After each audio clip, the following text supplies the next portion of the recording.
Okay, hi, I'm Stuart Brand from the Long Now Foundation. You know, if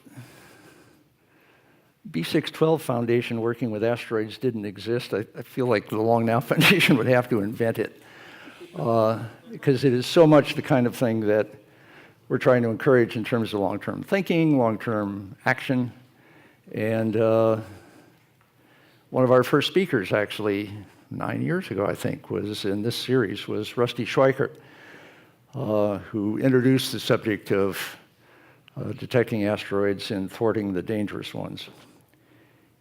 And here we're checking in 9 years later. His foundation, B612, is not only alive and well, but stepping up to a really major incremental point.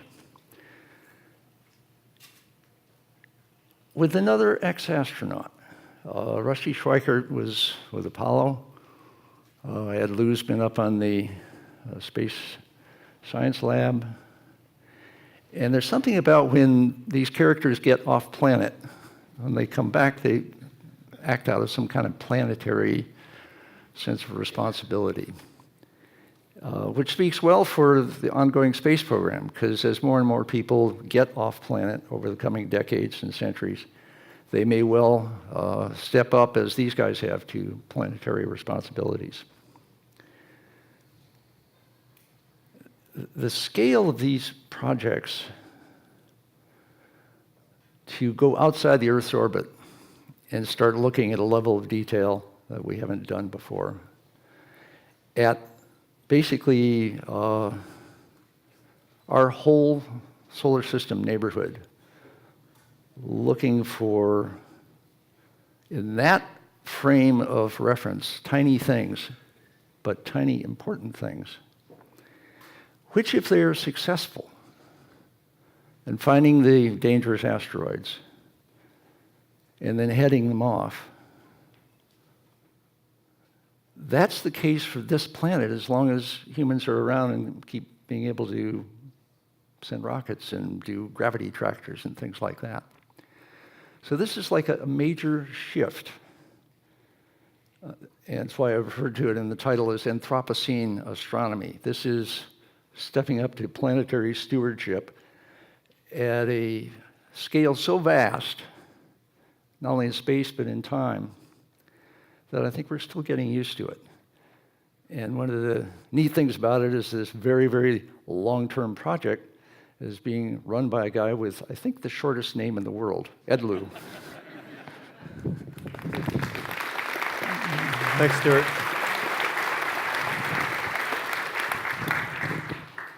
Okay, so first off, I wanted to thank you for coming here tonight. It's a real pleasure to speak here. I have always loved the concept of the Long Now Foundation, because at some level, somebody somewhere has to think about the very, very long-term problems. We can't all just be thinking about what's happening tomorrow or what's happening next week, or the majority of people need to do just that. But somebody somewhere needs to be thinking about the long-term problems, because those are the things that really guide the long-term future of our civilization. And so, I wanted to thank the organizers of Long Now for allowing me the chance to speak here. Also, I want to start with a little story first. When I first became an astronaut, which was 1,000 years ago in 1995, they would bring in astronauts in classes, and we were the class of 1995. There was 19 of us, and they used to bring in the old-timer astronauts who would come back to sort of tell us things and just give us advice. And I had the privilege then of meeting for the first time Neil Armstrong. He came in, and he just basically sat down and told stories with us. And he, as a test pilot of everything from rocket vehicles to flying to the moon, he told us, he goes, you know what? He goes, here's the way I look at flying things. When it comes to making decisions about things, if you're in an airplane or a rocket or whatnot, he goes, and there's an emergency that happens, if it didn't kill you right away, you've usually got time to think about it. And what he really meant by that was that the first thing, he said, the first thing you really need to do when something happens is to think about, how long do I have to make a decision? Try and think ahead of just what is the next thing I got to do. Okay?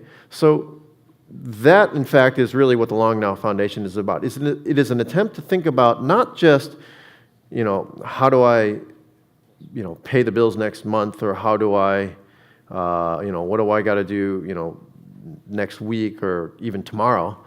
Not that you don't need to do that, but reserve those 3 or 4 brain cells to think about, what's out there 50 or 100 years. So that's, in fact, what we're trying to do. So as Stuart said,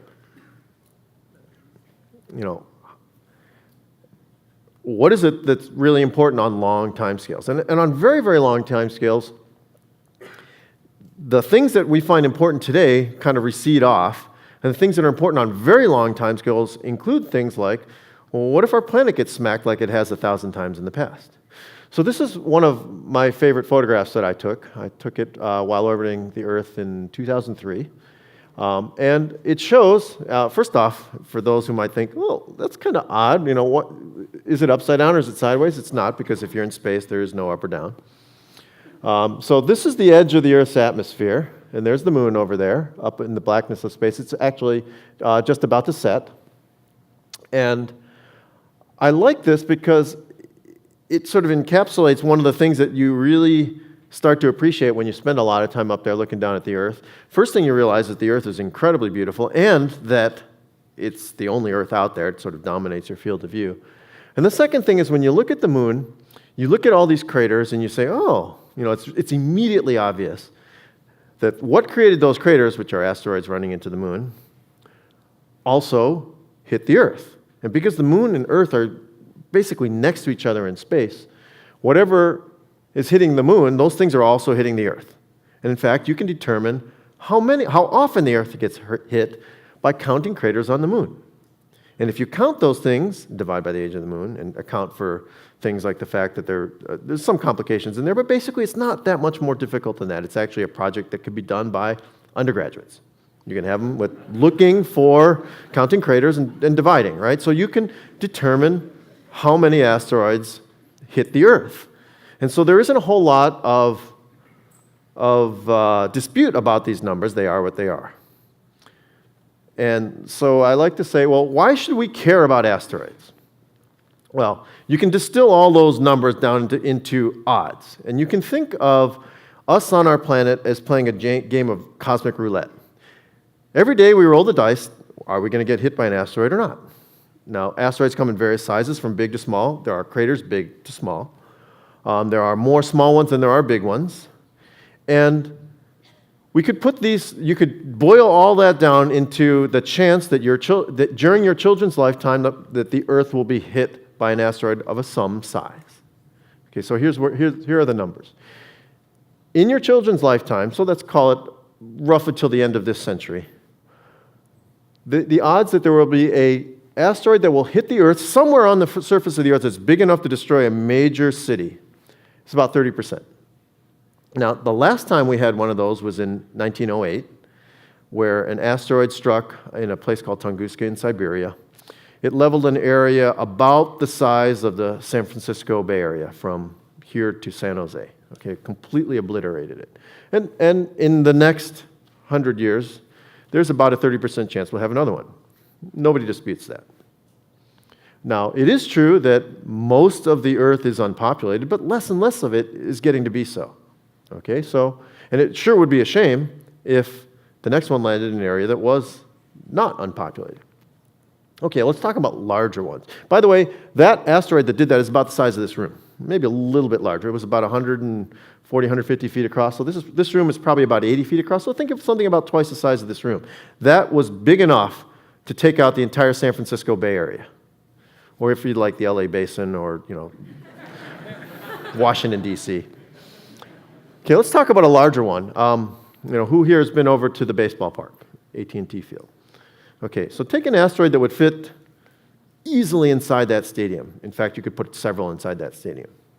That size asteroid, when they hit, releases about 100 megatons of energy. Now, just for scale, 100 megatons doesn't, it's hard to compute.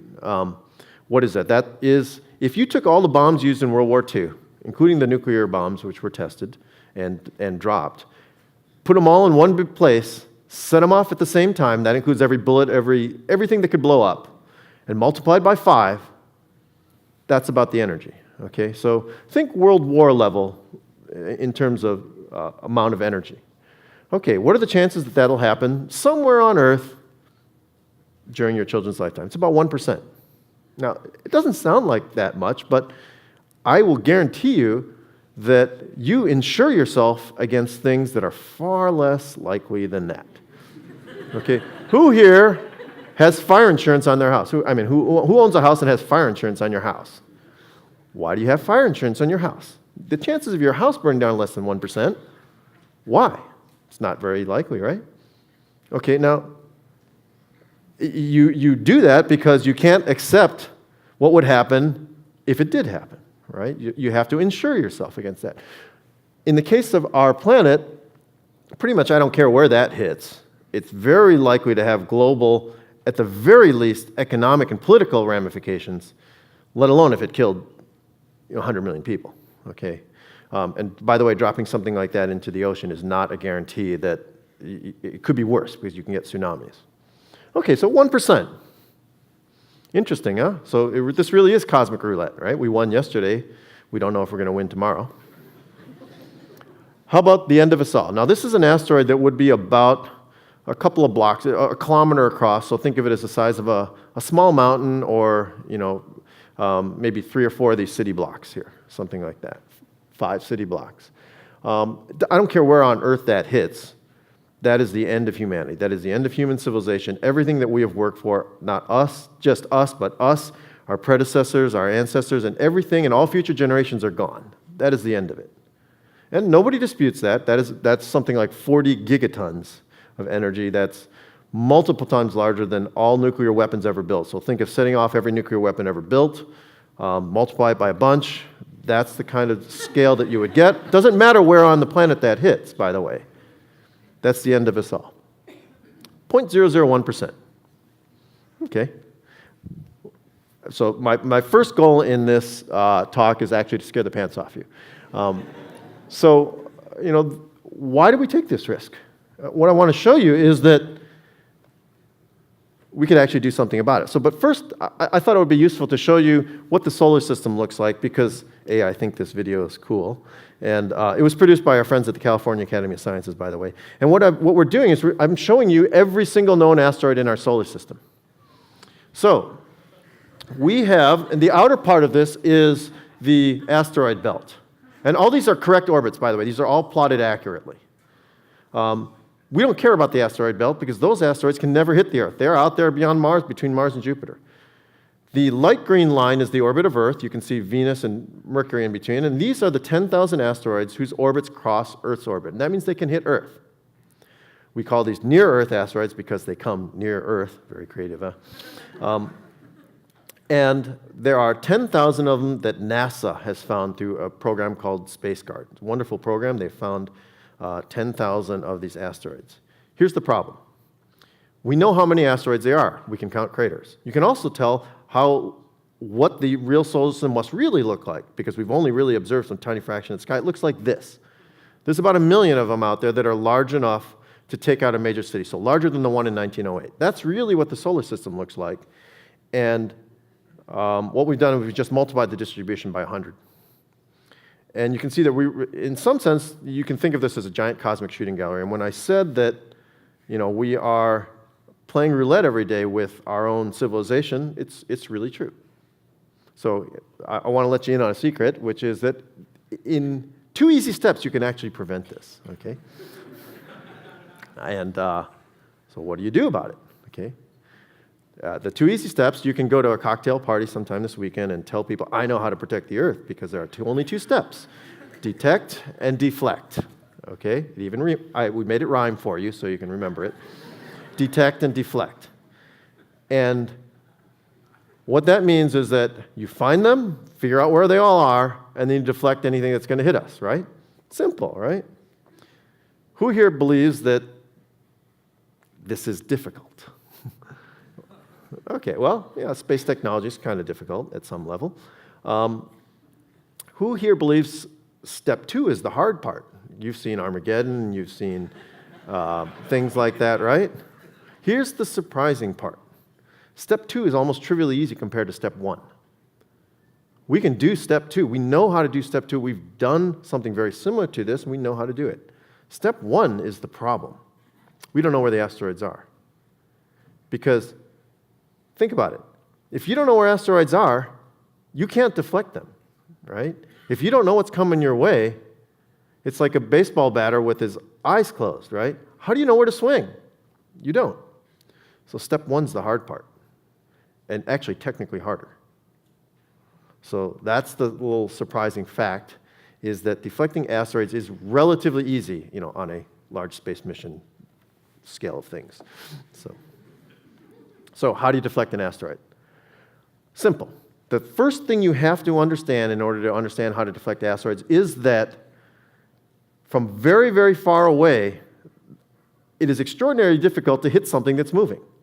Now, the Earth is going around the sun. We're all traveling right now about 65,000 miles an hour. We go around the sun. We travel about 600 million miles every year, okay? Remember those orbits of those asteroids traveling also around the sun. Let's say an asteroid is going to hit the Earth in 10 years, okay? That asteroid has roughly 6 billion miles to go before it hits the moving target of Earth. That's a very difficult shot. So what does it take to disrupt that 10 years beforehand? Not very much. This is really a timing issue.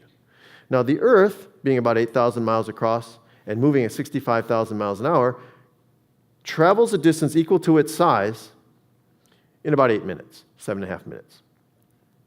And that means that if you can make that asteroid show up to the intersection where it's going to hit the Earth 3 minutes early or 3 minutes late, it doesn't hit the Earth, right? Because the Earth's a moving target.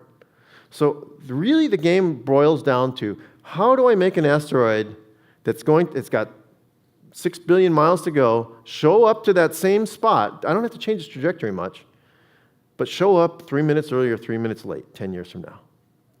And that doesn't take much. And I'll get specific with you.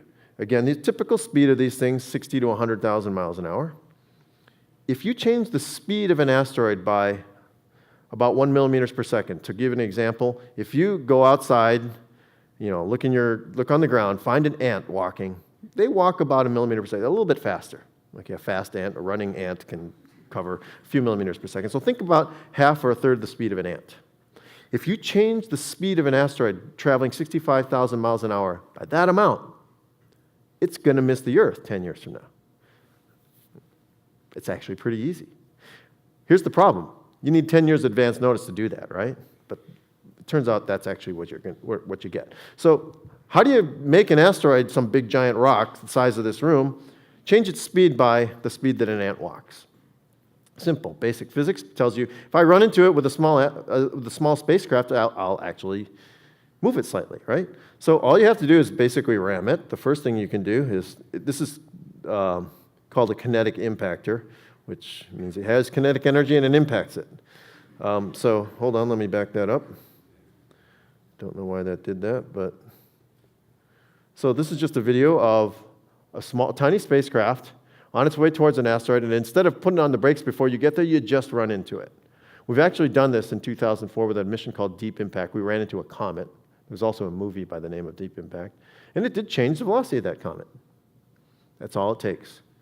Now, there are occasions when you need to adjust the speed of an asteroid by a precise amount to keep it from returning back. And to do that, you can do something called a gravity tractor. It's something that me and a colleague came up with some years back. But all you really need to do is hover a small spacecraft. That's what the spacecraft looks like. And there's in the insert. But there it is, hovering next to a rotating asteroid. And the tiny, tiny force of gravity, if you hover near it for a period of a few months, is enough to change it by a fraction of a millimeter per second. You can finally adjust this even.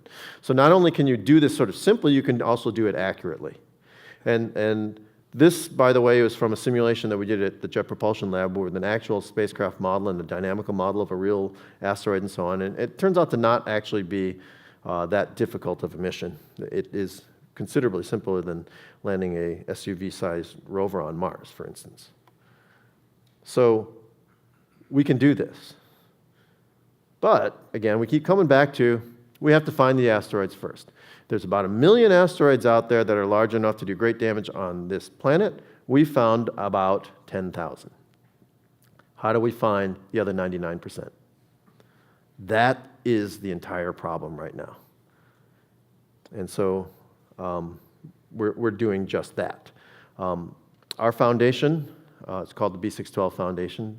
Long story, if anybody wants to ask, I'll tell you where that comes from. But we spent a number of years looking at the problem of asteroid deflection, step 2. And we came to the conclusion, as did the rest of the community, that deflection is actually doable. About 2 years ago, I gave a talk back at Google, where I used to work. And I described how we knew how to deflect asteroids, but we really had no hope of deflecting the great majority of them because we don't know where they are. We haven't tracked them yet. And I was just sort of describing the sad state of affairs and how the government wasn't doing anything at the time, for a host of reasons. The government budget battles weren't allowing this to happen. It didn't fit neatly into the science missions at NASA and so on. And I left it sort of on a low note.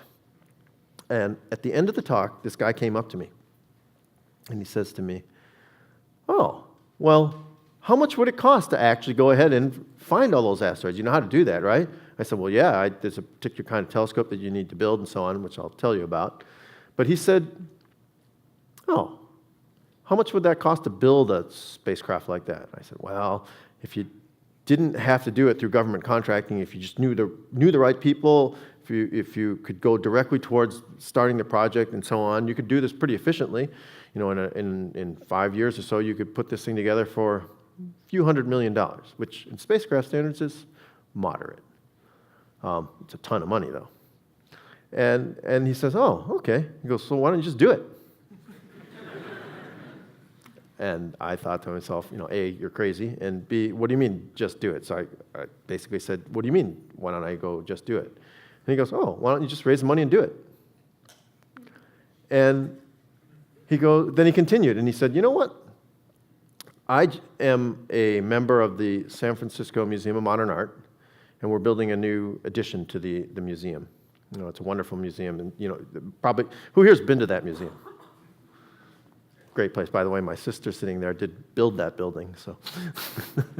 But they're rebuilding it now. They're putting a new addition on it. And he goes, "And we are raising," at the time he said $400 million. I understand it's up to $550 million. We're raising $500 million or so to build the new edition of an art museum. And it's just the people of San Francisco who are going to come together, and we're going to do this. We're going to build this beautiful building for the people of San Francisco for the next 50 years or whatnot. The people of San Francisco will have this museum to enjoy. It's a wonderful thing." And he goes, "Think about that." He goes, "So you're telling me that if we can raise $500 million to build an addition to an art museum, that you can't raise less than that to save the world?" And he really got me thinking.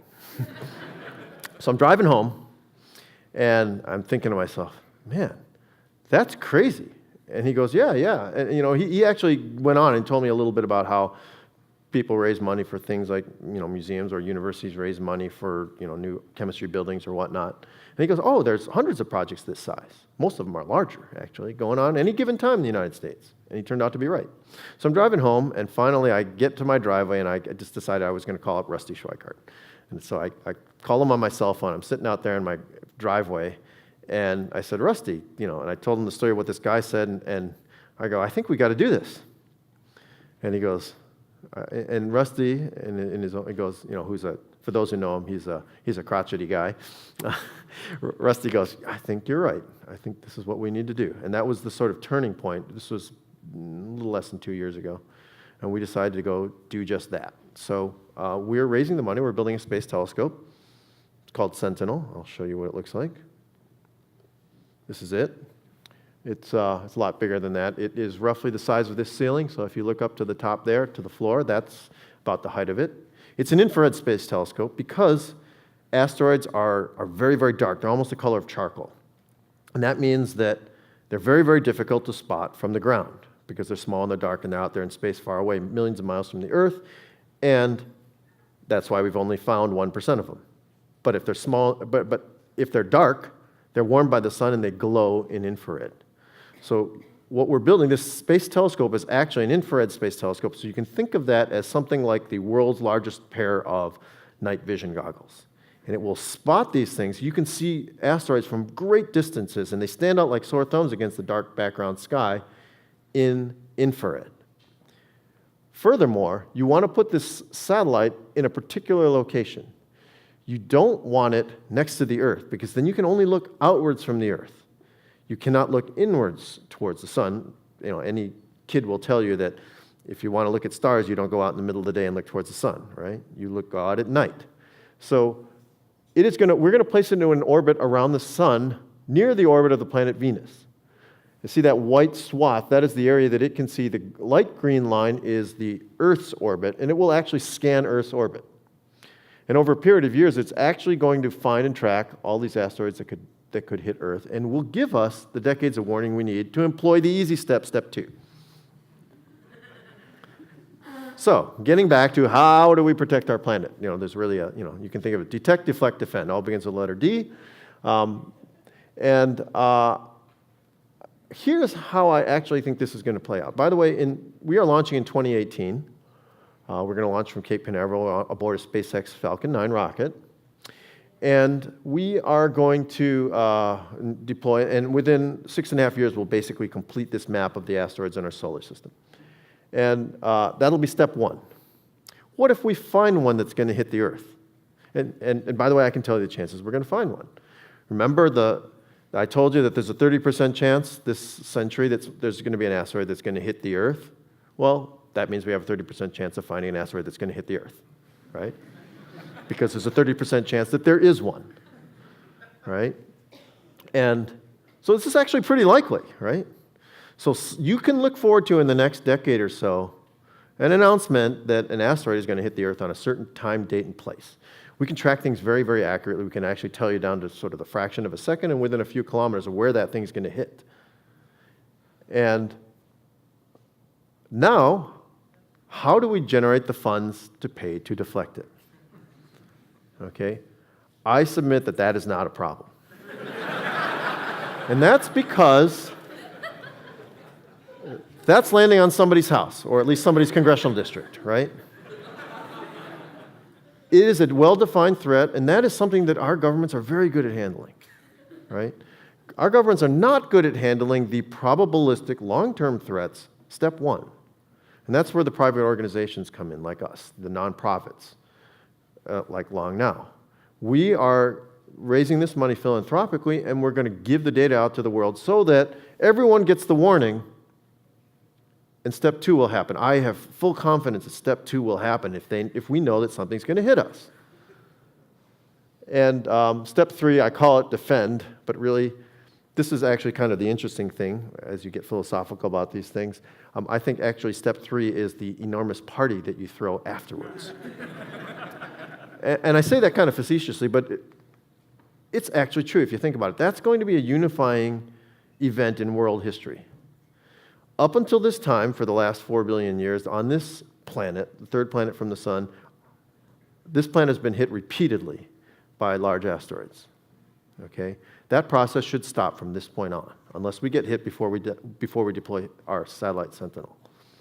From that point on, we should not be hit by asteroids anymore if we do our job.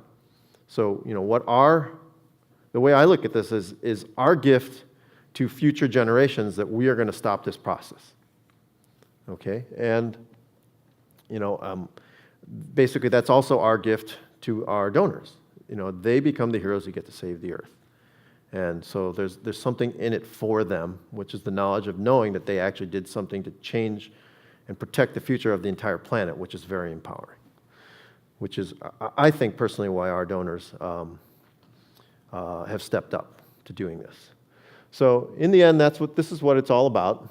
It's protecting this particular spaceship. I think that when I think about the things that I think about how lucky I am. I've had the opportunity to do some really cool things, courtesy of the U.S. taxpayer. Thank you very much. But right now, I feel luckier than ever because I get to try and save the planet, for real. And that is an incredible gift. That is an incredible opportunity. It's one you can't turn down. It's one that, if you're lucky, in your entire life, you'll get a chance to do that. So I feel very, very lucky. So I would like to end it here and switch to question and answer. So thank you for your attention, and I will answer anything about any question you've got. So thank you very much.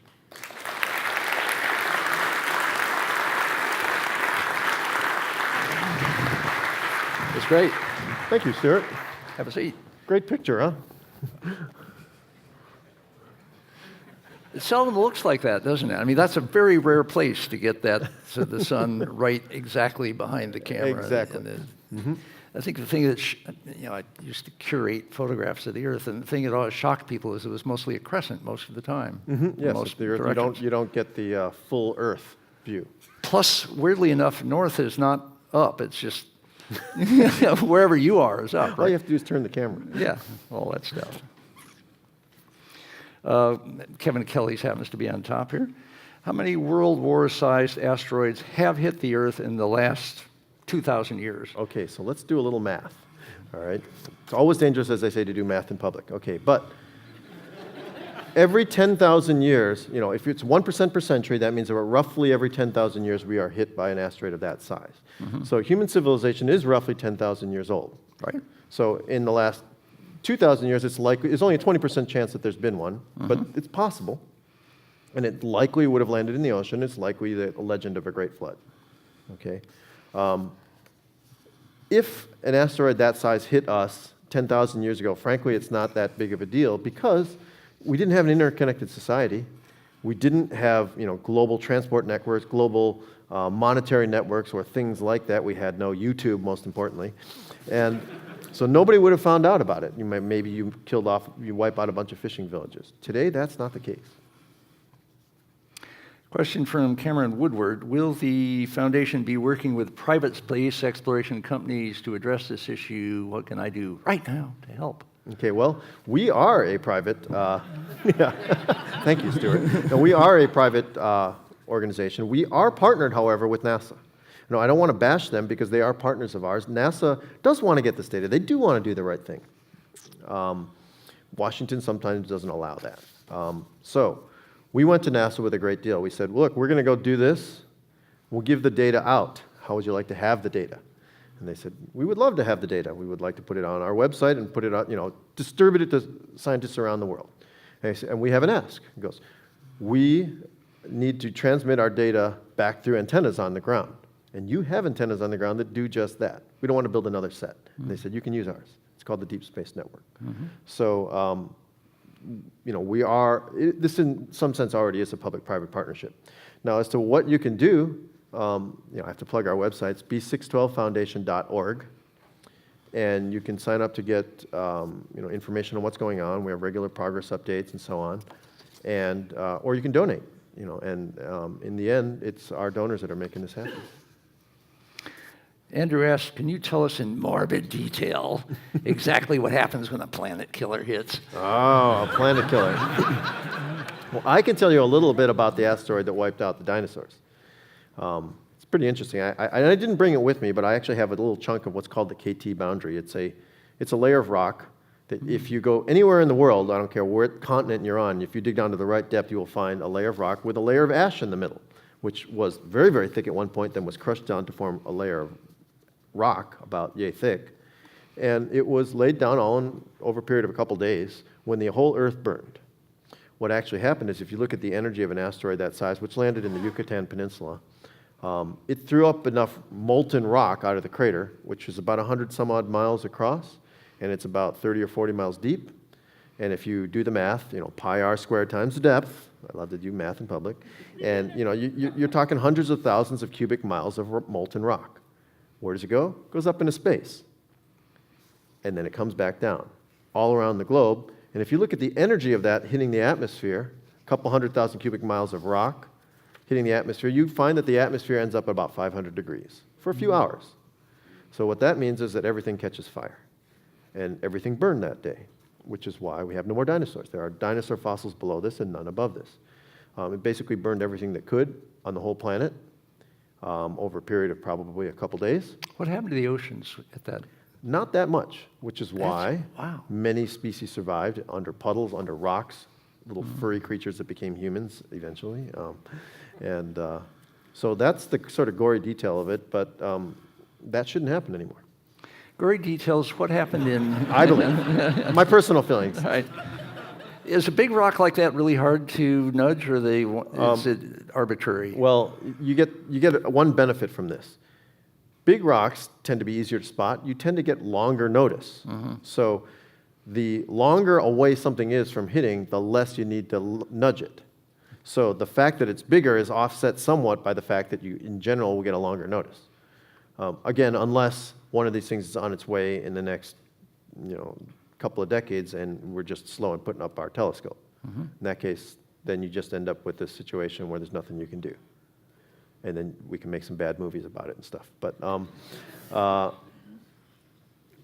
it is within our capability to do that. Now, it wouldn't be a single mission. You may have to fly, 10 missions or something like that. But again, I think if the Earth is going to end, we will find the funding to send 10 missions up there and do that. Speaking of gory details, you say exactly what happened with that recent Siberian meteorite. Yeah, who here was watching YouTube on February 15th? Anybody see Russian dash cams? Okay, there was a small asteroid, so about 50 feet across. So that would easily fit inside this room. Okay, so and it landed about the distance from here to, let's say Chelyabinsk is San Francisco. It landed somewhere around Sacramento. Okay, so it's pretty far away, and it was coming at a very shallow angle, which meant that its shock wave actually wasn't headed down. The shock wave was headed sideways, and that is why the city of Chelyabinsk, the residents of Chelyabinsk, got very lucky. All it did was blow out 100,000 windows and send 2,000 people to the hospital, because it was 40, 50 miles away from the city and at very high altitude going sideways. Had it been closer to the city or been coming down, you could have had 1 million casualties. The explosive energy of that impact was about 30 times the bomb used over Hiroshima. So it was pretty big. Again, small rock, fits inside here, moving at 40,000 miles an hour, has a lot of energy. And so a couple of these things are basically atmosphere impacts. I mean, both of the Siberian events, yes, the rock didn't hit the ground and cause a problem, it hit the atmosphere and caused a problem. Yes, and in fact, you often get more damage when you burst in the air. This is something they actually knew at the time of, in World War II. They often blow up bombs that you drop in the air because they cause more damage when they blow up in the air than they do if they hit the ground. Question from Peter Schwartz. What if the object headed toward us is a comet, like deep impact? Is it harder to predict the course, harder to do something about it? Yeah, comets are an interesting and unsolved problem. Comets are different than asteroids in that instead of orbiting the sun in close like us, they come from the far, far, far outreaches, way out, many times the distance of Pluto. So you can't spot them out there because they're really cold out there. And so they don't glow in infrared very well. You can pick them up at some level, but it's very, very hard. They come screaming in at high speed, they go zipping around, and they go head back out, and they disappear again. Not to come back for perhaps, decades or even hundreds of years. And that means that you basically don't get to map those things very easily. We don't have the technology to do that. So we currently don't have the technology to stop a comet. But I'm not going to let this stop us from solving the problem of asteroids, because there are roughly 100 times more asteroids than comets. And there's a lot of problems I don't know how to solve: global warming, poverty, education, and comets. But the one problem that I do know how to solve is asteroids. So that's what I'm going to do. It's nothing, not that we shouldn't solve it, but it is a smaller problem, numerically.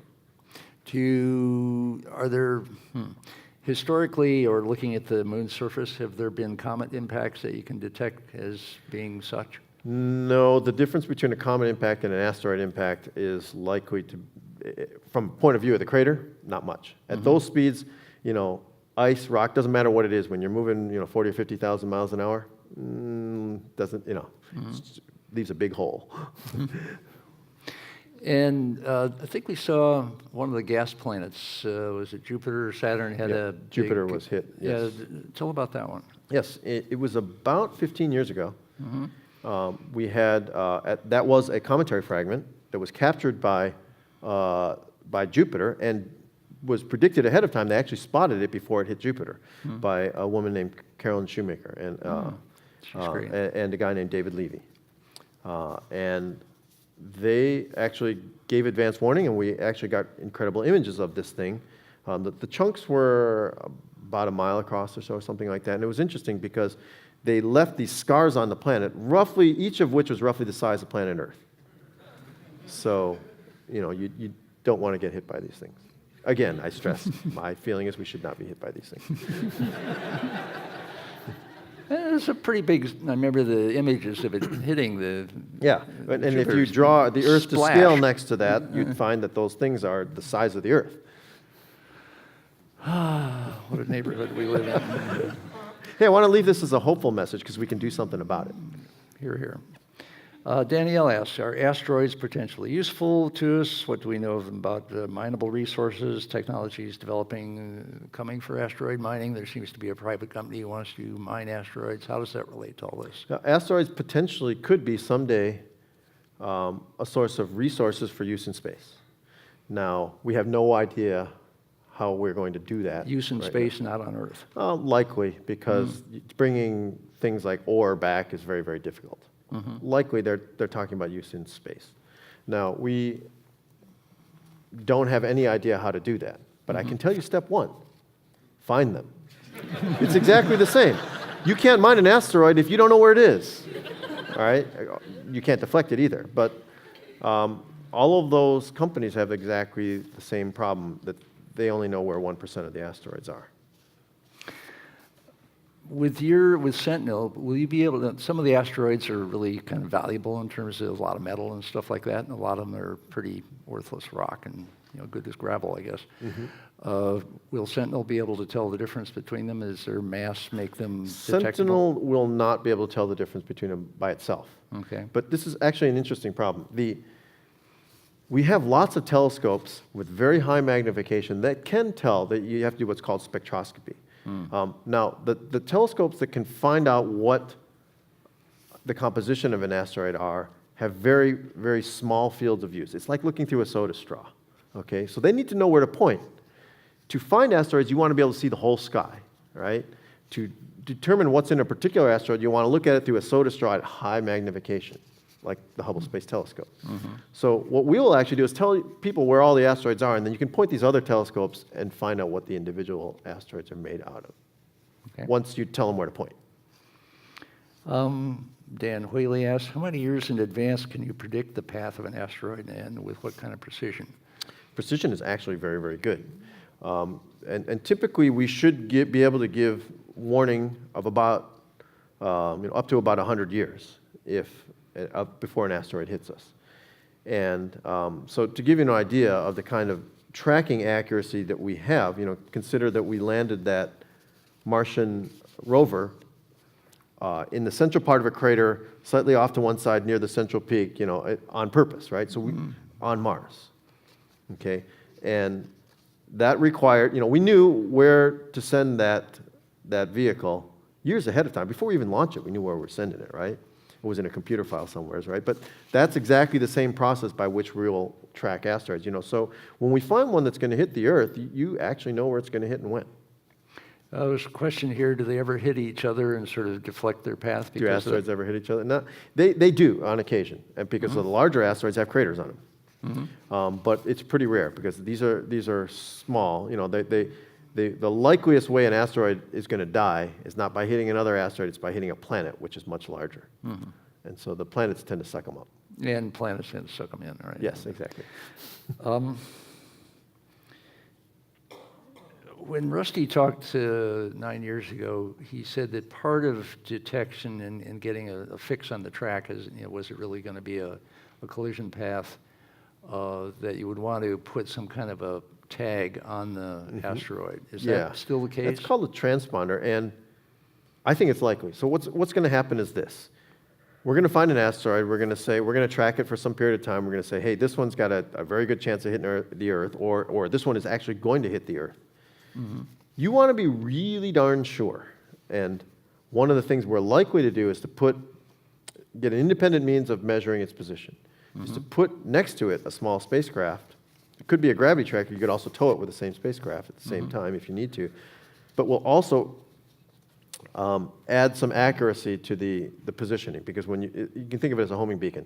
It'll have a radio transmitter on board, and when you put it next to the asteroid, you launch up to it and you bring it close by. We'll then be able to measure precisely using our ground telescopes, our ground antennas, its position, and we'll be able. So I think before you would likely do this ahead of time to increase your accuracy. Again, if we've got a giant asteroid headed for San Francisco, we'll do that. Cost of such a mission might be a few $100 million, but I think it's worth it. And so it sounds like one of the things you get with a transponder there is the kind of accuracy. It sounds like you could actually say where it would hit on the planet?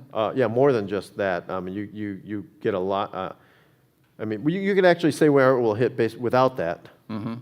But this one gives you another further confidence level. And also, it gives you the ability, once you deflect it, to remeasure it to make sure it worked. Your deflection, right? To measure where is it going. Oh, interesting. So what you do is you would back that spacecraft off, do your deflection, and then go back in. Right. Because I think everyone's going to want to know right away whether or not it worked. Did it work? Yes, right. Because not sell working tickets to would that be one. you stay in the keyhole or something like that. It comes around and Exactly. gets you next time. Exactly. What Stuart's talking about is something called a keyhole, which is this, yay, we deflected it, oh no, it comes back and hits us again.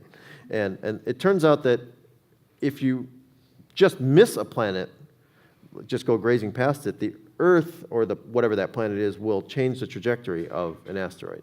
Now, anybody here who studied orbital mechanics, and I don't know if there is anybody besides me, but if you did, you would know that orbits do come back to the same place. Okay, so it is possible that all you have done is delayed the impact by a couple of years. That's called a return keyhole. You need to prevent that before you do a premature celebration of number 3 that you've deflected it. But again, this is something we understand. I still lump that into the easier half of things. Right. Andy Isaacson asks, by publishing asteroid locations, you will enable asteroid mining private ventures. Is this a good, bad, indifferent, and/or illegal prospect, or is it a business model? I think I'm happy to enable scientific missions, commercial missions, exploration missions, all of those things. And I think we should. I look at it as our contribution is to provide. You can think of this as a map of the solar system, right? What is the first thing you do before you explore a continent? You map it, right? What did Lewis and Clark do? They mapped the interior part of North America, right? So that you could go do these things. And I think that's a great thing. Again, I can't emphasize enough that right now, nobody has any credible means of mining an asteroid, but someday in the future, I believe we will. For what? What would we use a mined asteroid for? Space colonies? I think the likeliest thing is rocket fuel. Rocket fuel is water, because if you break it up, it's hydrogen and oxygen, which is what we use to power the space shuttle. And I think rocket fuel will be the thing, because the majority of what rockets carry up is actually their fuel. And someday when we have an economy that exists more than just on the Earth, and I believe we will someday, as long as we don't get wiped out by an asteroid. Someday. Is someday this century, or when do you think? I would not bet against it. I think, it's always been a losing bet to bet against people's ingenuities and against, to say that, we'll never be able to do that in X number of years. That's always been a losing proposition to make statements like that. So I won't. Speaking of weird things, the gravity tractor is, we've watched enough tractor beams in enough movies to think, yeah, right. Say a little bit about why a gravity tractor and what's actually going on here. Okay, gravity tractor. So myself and my colleague, another astronaut named Stan Love, who has a PhD, so he's Dr. Love. we came up with this idea in 2004, I think it was, because the problem with trying to put an engine on an asteroid to move it is that they're spinning asteroids, right? And if you have an engine that's even if you attach it to things spinning, you're not going anywhere, right? It's like the balloon that you let go, right? It just goes around in a little circle, right? And asteroid surfaces are crumbly and so on, so we were trying to figure out a way to move them without actually touching them. And we realized that you only need to apply a tiny amount of force, the amount of force that you need to lift up like a stack of cards. Because if you apply this amount of force over a period of months, that actually adds up. You ever stood along a dock and tried to pull a boat into a dock? You know, you got a rope on it, and you pull, and it looks like it's not doing anything, but if you just sit there and just pull on it for about a minute or two, at some point you realize it's starting to move. Same principle. What's known as the impulse is the product of how long you push for it times the force you push for. So even though the force is small, if you do it for months or years at a time, you can actually move significant sized objects. And it turns out that anything near a massive asteroid, there's a force of attraction between them. It's gravity. And in order to stay there, you can have rocket thrusters that could push to keep you away from the asteroid, but if the thrusters point at it, you're actually pushing the asteroid away from you. But if you can't your thrusters out like this, and then the rocket plumes don't hit the asteroid, and you hold position, you can just sort of tow it. And it turns out to be actually a fairly simple spacecraft to build. And are you typically going to want to go in the orbital path? Do you want to deflect its orbital path or just make it go slower or faster? Basically, you want to make an asteroid go slower or faster. Because it's the whole thing of upsetting the timing. You're taking advantage of the fact that the Earth is a moving target. So you're really not going to move its path very much at all. You're going to adjust the timing. So the rear-ending stories are all about speeding it up. Does Yep, it make a difference? or you can get in the way and let it hit you and slow it down too. That also works. So you can hit it on either side, or tow it in either direction. And in a particular situation, any particular reason to choose speeding it up or slowing it down? Usually, the thing that will determine whether or not you speed an asteroid up or slow it down depends upon the launch opportunity you get to send something there. Because it turns out that usually there will be one good way to come in towards it, because you're going to go around the sun, and getting it to meet up with it, either on the front side or the back side, will usually determine it. Now, you can also have geopolitical considerations, because if an asteroid is going to hit the Earth and you move it one way, but you don't move it far enough, you can shift it in one direction versus the other direction. So, Rusty Schweikart talks about this issue. Which way do you push?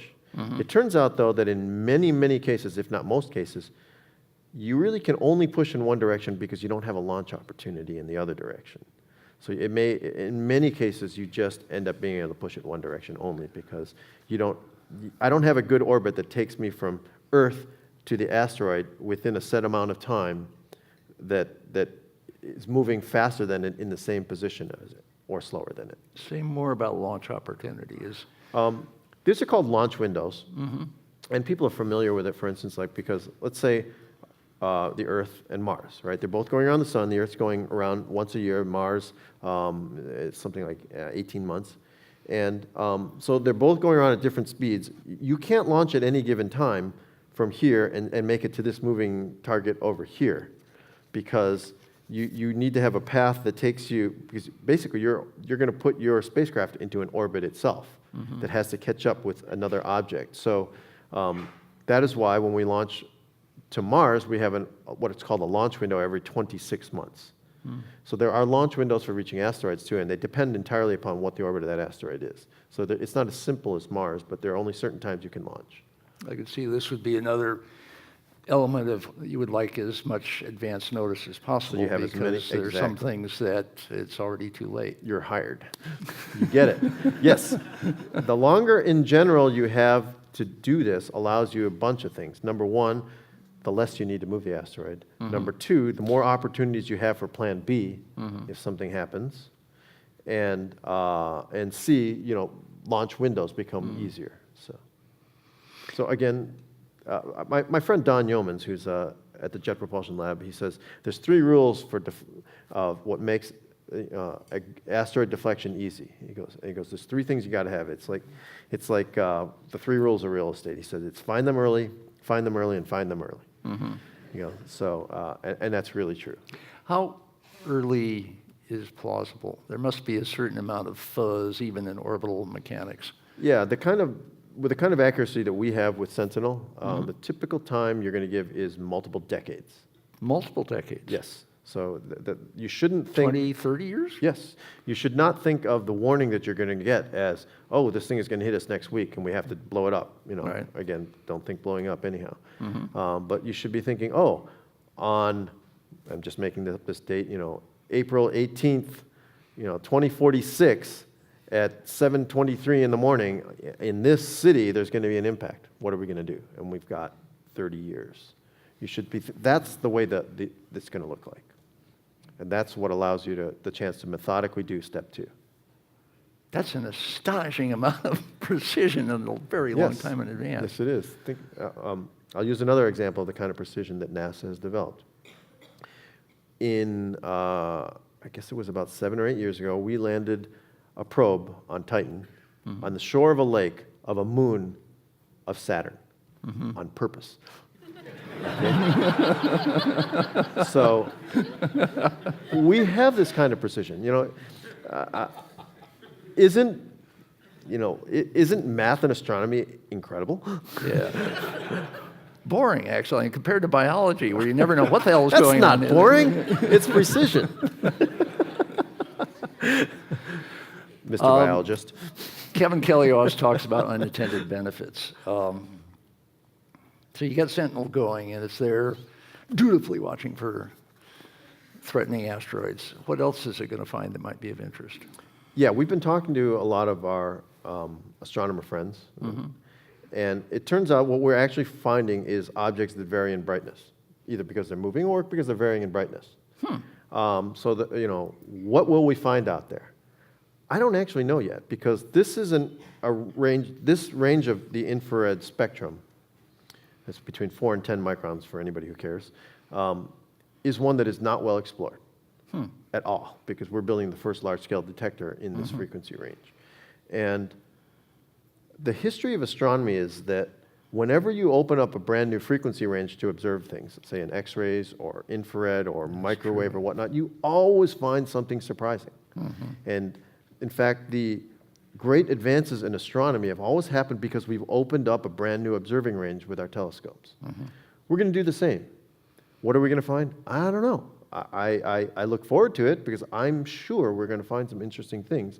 And I'm sure that, in the end, when we look back at what the contribution of Sentinel is besides saving the world, there's going to be incredible science too. And I think that, you also, again, if I know where the asteroids are going to hit the Earth, I also know the ones that are going to go near the Earth and therefore can be reached by exploration missions and by robotic scientific probes too.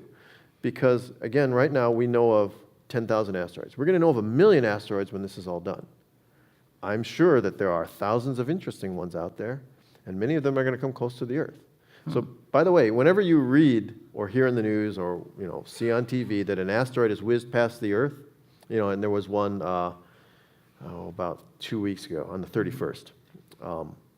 Think to yourself, for every one that we know about, there's 99 more that we never knew about, because that's the case.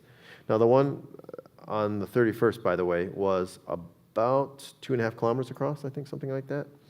And so that falls into the wipe us all out category. Did we know about that one?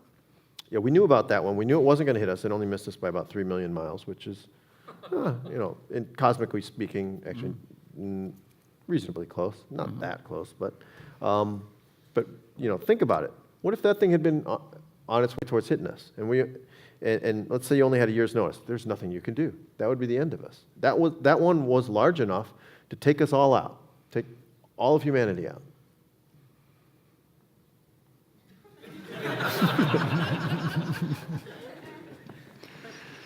All right, schedule.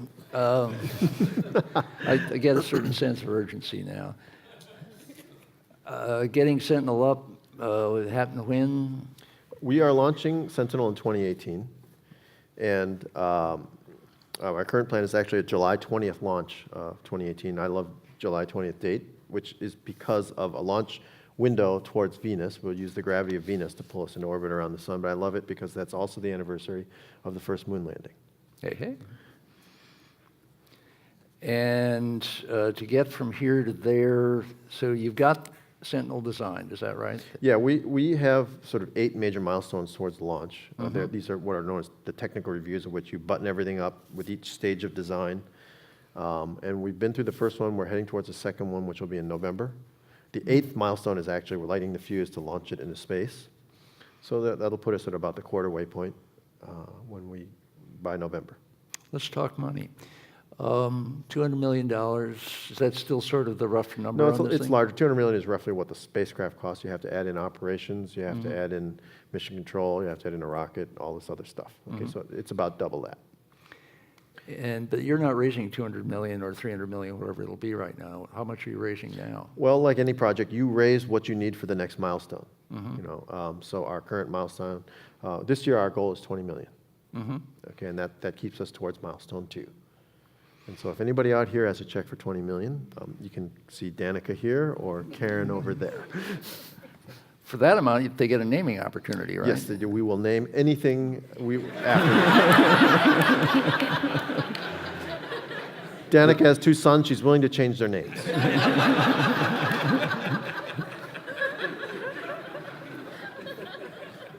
Where does the federal government cut in, if ever? I mean, this thing is sort of, the way you sort of explained it at the beginning is that you're going to, the federal government is not stepping up, and so private sector can do this really hard detect part, knowing that somebody else will step up once there's something to defend from.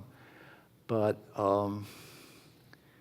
is this going to be B612 all the way into orbit, or Currently can it other is. things cut in? I would say there are some interesting discussions going on, which I can't really talk about publicly, but there is interest. It was sparked because of an asteroid impact over Russia, and the ensuing congressional hearings where the head of Space Command, General Shelton, the head of NASA, Charlie Bolden, and the head of the President's Science Advisor, John Holdren, were up in front of Congress, and I was too, and they were asked, "Did you see this asteroid coming?" And the answer was no, no, and no. Why not? Because we're not looking for it. We're not looking for it, and we're not looking for it. And how are you going to find the next one? And the reply from General Shelton was, my stuff looks down, not up. Charlie Bolden and John Holdren both said the B612 Foundation is going to do that for us. The natural question that arose is, when I got up there, so you're going to find these asteroids for us, right?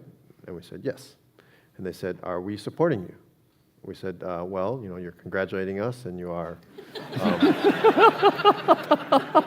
and we have an agreement to transmit our data through your. And they said, how much money are we giving you? I said, nothing. And they said, well, we need to talk. And so,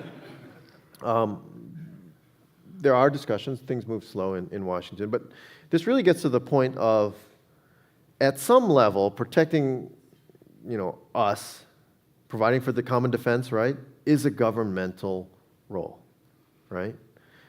And there's 2 ways of looking at this. You can either say, well, they ought to do that.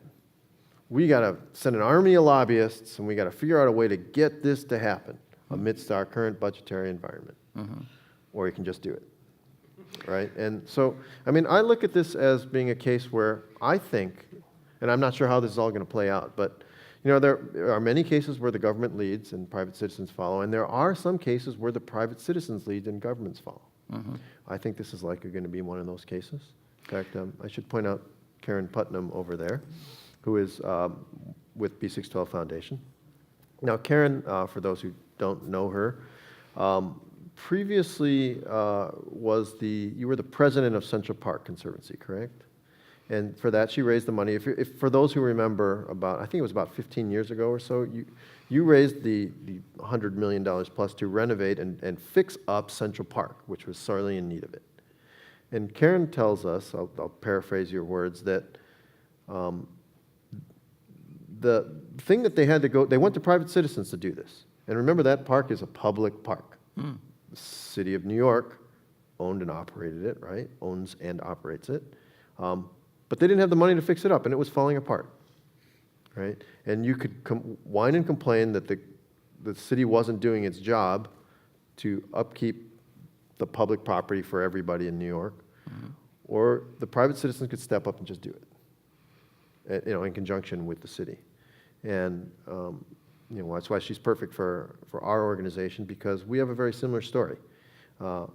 This, in the end, I think, and this is the empowering part of this, is that private individuals can start the ball rolling. We can even finish it. The government choose to get involved, and we may work with them on that. But right now, we are solely supported by private donations.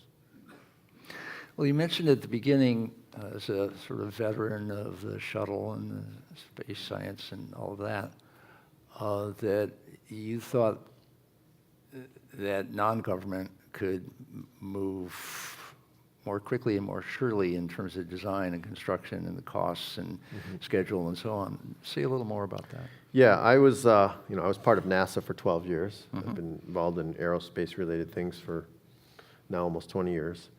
And I know the inefficiencies we had.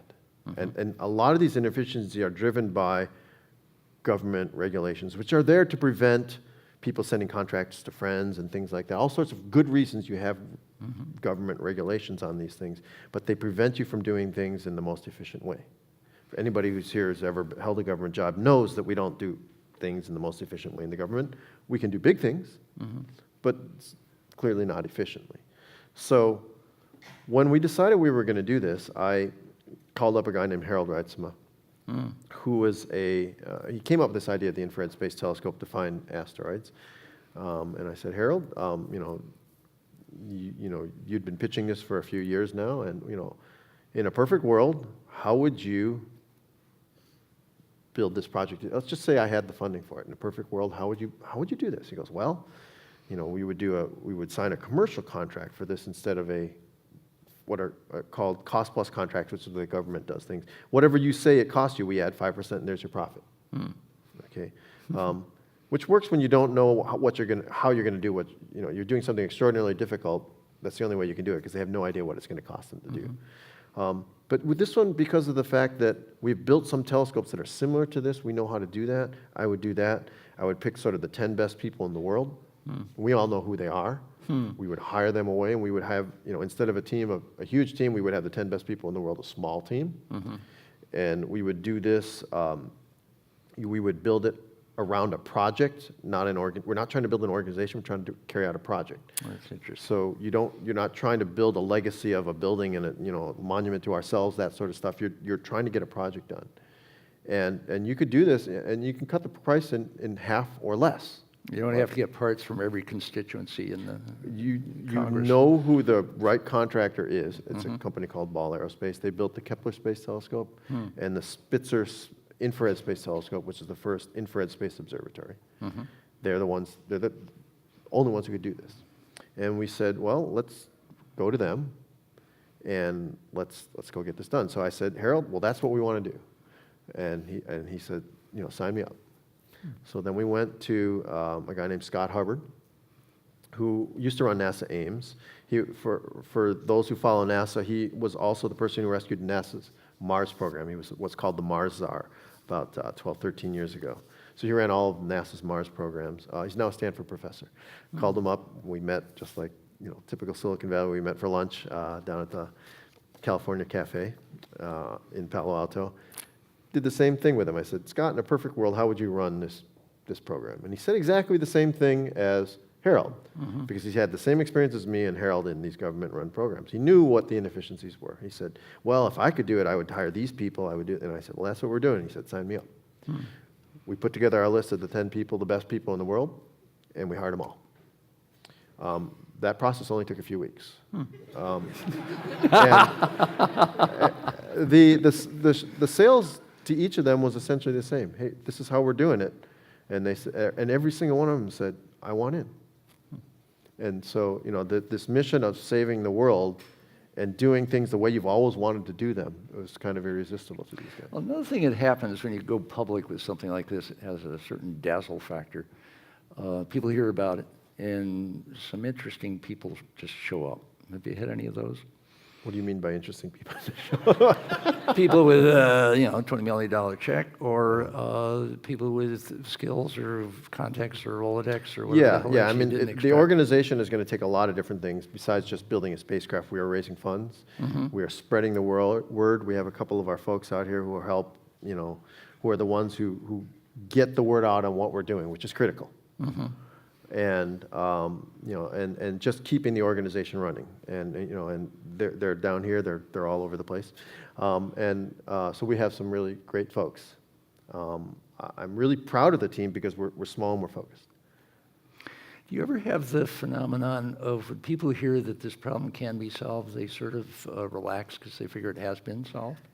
Yeah, there are people who think that NASA already has this under control, and all I have to do is show them the videotape of the congressional hearings with the head of NASA saying, nope, we didn't see it coming, and saying, well, the B612 Foundation is going to do that. And I can't stress enough how much of I consider heroes the folks who are stepping up and being donors, because they're the folks who say, well, I could let somebody else do this, or I can do it, or I can just step up and solve this problem. Because, this is the crux of the issue, right? It's sort of the converse of the tragedy of the commons, right? Or the inverse, I don't know what you want to call it. But when it's everybody's responsibility, it's nobody's responsibility, right? And, this is something also for the Long Now Foundation, right? When something is everybody's responsibility, who's going to get it done? And that's where you require these heroes to step up and say, you know what, I have been lucky enough to, have made some money during my life, and now I want to just make this happen. And those are the people making it happen. We're just the ones spending it. I hadn't thought of this as a tragedy of the commons kind of deal, but it really is. And it's an interesting one because it's not only space, but also time. And this weird discounting of the future phenomenon that and occurs. think about the overall cost of it, too. In what global, world-changing problem can you solve? I mean, just completely put to bed and solve for the cost of building a freeway overpass.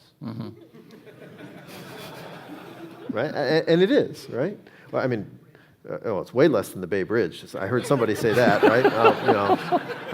It's probably the cost of the repairs on the Bay Bridge, right?